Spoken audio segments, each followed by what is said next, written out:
Okay, Coach Barnes, if you would give opening comments, and then we'll take questions for players first.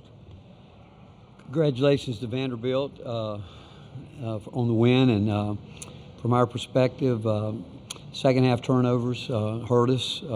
We had a chance a couple different times to put ourselves in a position to stay in the game the way we needed to, and even when we had a lead, just those second half turnovers really came at the wrong time, and too many fouls at the wrong time in the second half. From our perspective, would probably be the difference in the game. Okay, raise your hand. We'll get you a mic. Questions for the players, please.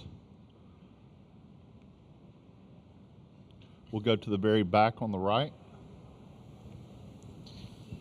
Jacoby, what was Vanderbilt doing in the second half that just made it difficult to slow them down? I think they were doing a lot of one-on-one, us just not guarding the ball very well, and also us bailing them out with fouls. But, yeah, I think it was really a lot of foul calls. We bailing them out.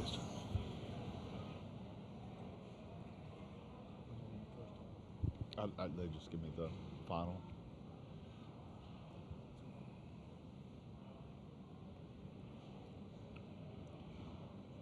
Any more questions?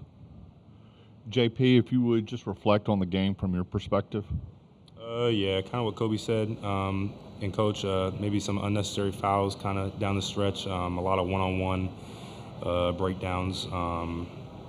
Yeah, I feel like that's probably the biggest difference in the game. Is that all the questions for the players? Okay, thank you, gentlemen. You're dismissed. Hey, y'all go back.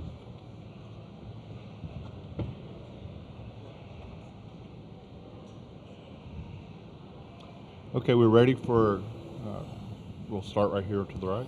Rick, Pete Nakos from On3.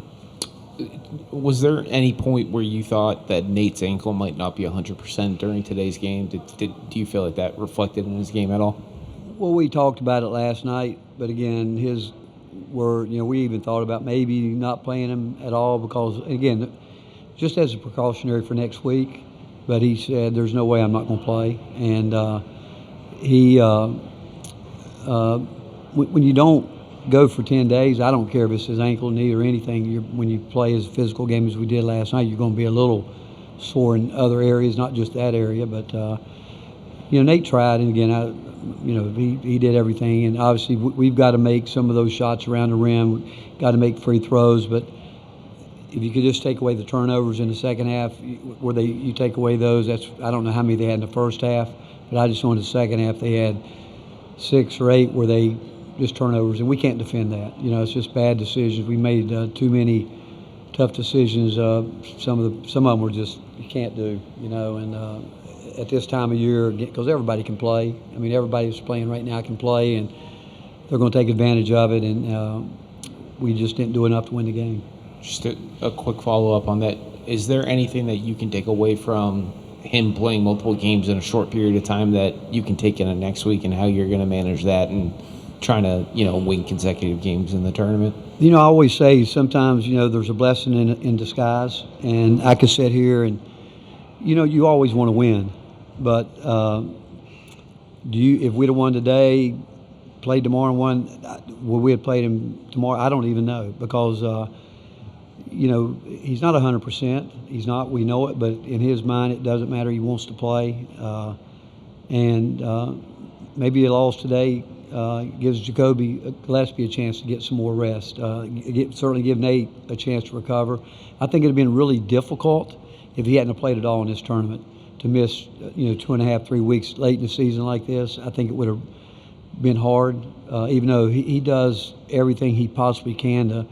There's nothing like playing, especially this time of year. So, again, we certainly want to win, but if it gives him a chance to continue to get closer to 100%, which there's not many guys really at 100% this time of year. There's something going on, but Jacoby's logged a lot of minutes too, and maybe just a couple more days here. And certainly we want to win the SEC every chance we play in the regular season, the postseason, but we all know that next week's the big one, and hopefully what we've learned here the last 2 days with what we've learned throughout the entire year. And some of it's the same thing. I mean, free throws today, we had chances to really build a lead in the first half, missed free throws.